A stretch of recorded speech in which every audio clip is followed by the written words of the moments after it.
നിയമസമാധാനത്തിന് പേരുകെട്ട കേരള പോലീസിനെ ഈ നിലയിൽ എത്തിച്ചതിന് പൂർണ്ണ ഉത്തരവാദിത്വം നമ്മുടെ മുഖ്യമന്ത്രി.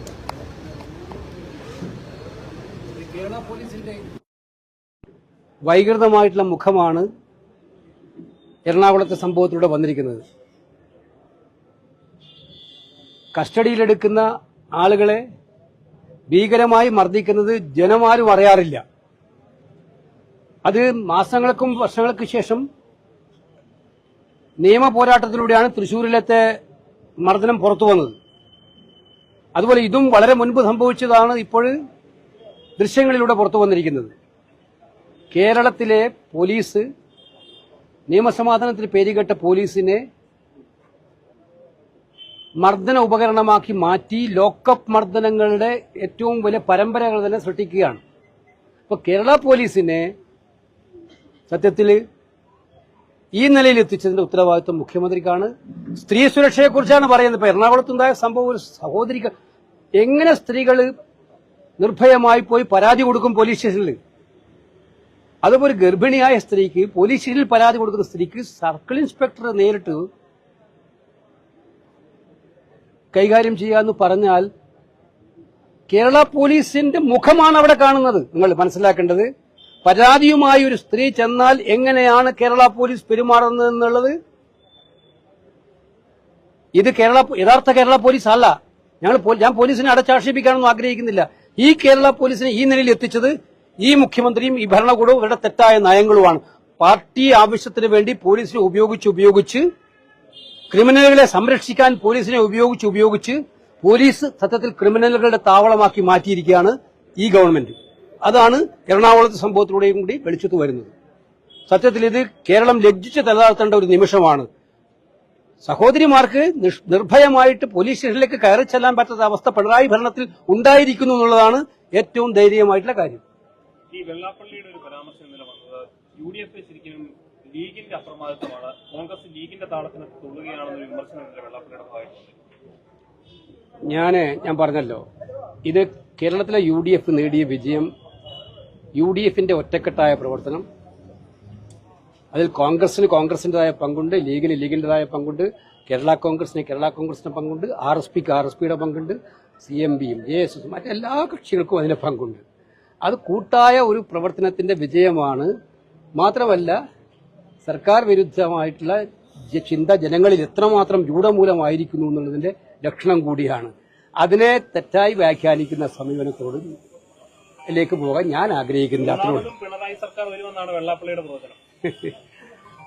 ഞാൻ പറഞ്ഞല്ലോ, ജനങ്ങളുടെ മനസ്സ് കൃത്യമാണിപ്പോ. നമ്മൾ എന്ത് പറയുന്നു എന്നുള്ളതിലല്ല കാര്യം, ജനങ്ങൾ ആ മനസ്സുമായിട്ട് എങ്ങനെ പോകുന്നു എന്നുള്ളതിലെ കാര്യം. ജനമനസ്സ് വളരെ ക്ലിയറാണ്. അവര് ഇപ്പൊ കൃത്യമായിട്ടും ചിന്തിച്ചിട്ടുണ്ട്. മൂന്നാമത് സർക്കാർ എന്ന് പറയാൻ തന്നെ ഇപ്പൊ അവർ തയ്യാറാവുമെന്ന് എനിക്ക് തോന്നുന്നില്ല. പിന്നെ അവരിതൊക്കെ പറയും. ഇപ്പോഴും പാർട്ടി സെക്രട്ടറി പറയുന്ന ഭരണവിരുദ്ധ വികാരമൊന്നുമില്ല. കേരളത്തിലെ ഇടതുപക്ഷ മുന്നണി ഭരണത്തിന്റെ മേന്മ കൊണ്ടാണ് UDFന് 70% സീറ്റ് കിട്ടിയതാണല്ലോ അവരുടെ വിലയിരുത്തൽ. അതവരെങ്ങനെയെങ്കിലും വിലയിരുത്തിക്കോട്ടെ. പക്ഷേ ഇവിടെ നോക്കിക്കോ, ഏപ്രിൽ മാസം UDF ഗവൺമെന്റ് നല്ല ഭൂരിപക്ഷത്തോടെ അധികാരത്തിൽ വരും.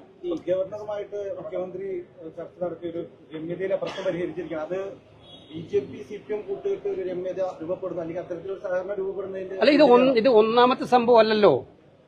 ഞങ്ങള് കഴിഞ്ഞ കുറെ നാളുകളായിട്ട് ആരോപിച്ചുകൊണ്ടിരിക്കുന്ന കാര്യം അതിൽ ആരോപണമല്ല, അത് സത്യമാണ്.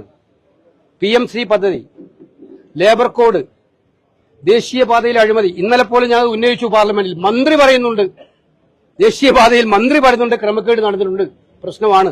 ഇന്നലെ ഗഡ്കരി എനിക്ക് മറുപടി വന്നു. പക്ഷെ കേരള സർക്കാരിന് പരാതിയില്ല ദേശീയപാതയിലെ അഴിമതിയിൽ.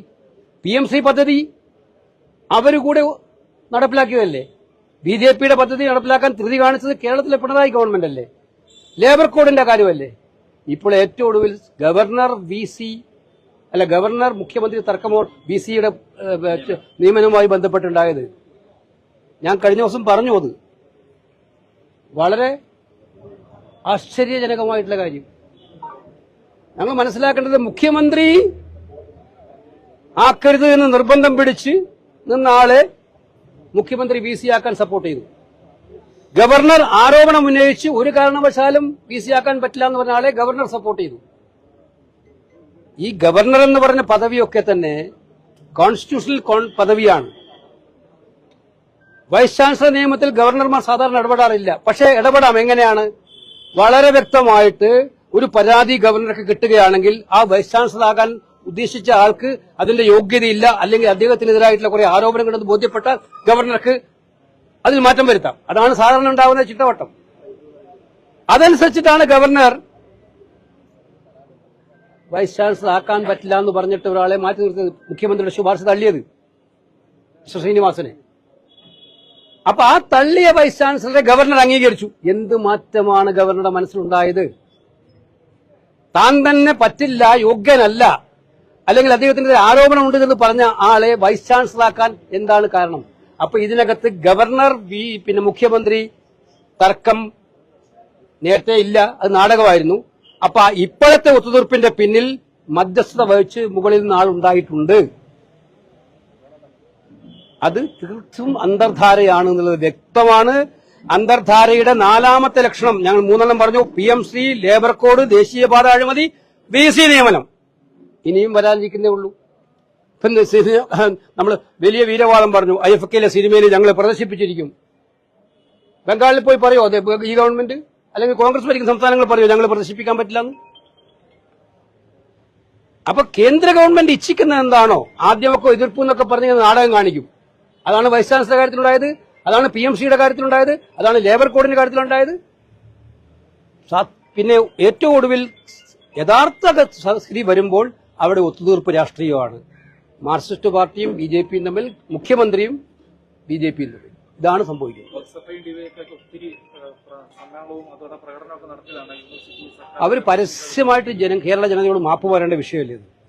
നിങ്ങൾ ആലോചിക്കണം, കേരള യൂണിവേഴ്സിറ്റിയിലെ കുട്ടികൾ പരീക്ഷ എഴുതിക്കൊണ്ടിരിക്കുന്ന സമയം, അവർ പരീക്ഷ എഴുതി കഴിഞ്ഞവർ അതുമായി ബന്ധപ്പെട്ട സർട്ടിഫിക്കറ്റുകൾക്ക് പരക്കം പായുന്ന സമയം, ആ സമയം യൂണിവേഴ്സിറ്റിയെ നിശ്ചലമാക്കുന്ന രീതിയിലുള്ള സമരമായിരുന്നു SFI നടത്തിയത്.